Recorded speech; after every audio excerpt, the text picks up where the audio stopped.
A little village called Amagbo, surrounded by tall palm trees and dusty roads, lived a young man named Chinidu, and there was Amira. Everyone in the village knew their love story. They were inseparable. If you saw Chinidu, Amira was never far behind. They laughed together, worked together, and dreamed about the future together. The villagers used to say, those two were made for each other.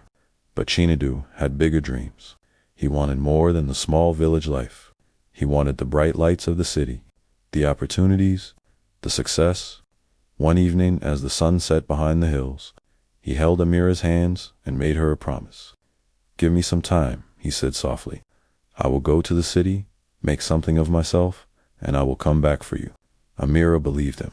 With tears in her eyes, she watched him leave the village the next morning. Days passed, then weeks. Weeks turned into months. She sat by the window, sitting and staring at the window, waiting and hoping for his arrival. And months turned into years. But Amira never stopped waiting. Every evening she sat by the small glass window of her house, looking down the dusty road leading into the village, hoping, praying that one day she would see Chinidu walking back to her. The villagers began to whisper.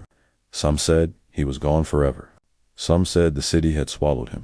But Amira refused to listen, because love made her believe he would return.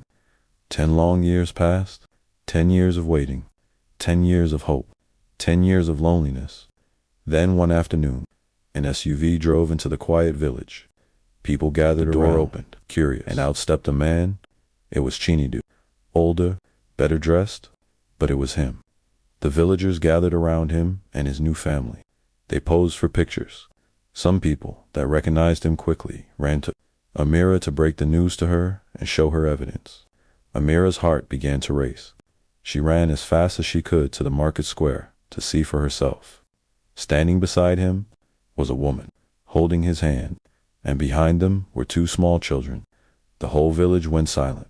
Amira stood there, frozen. The man she had waited for, the man she loved for 10 years, had returned, but not for her. He had come back with a completely new life. And in that moment, Amira realized something painful. Sometimes the people we wait for the longest are the very ones who forget us first.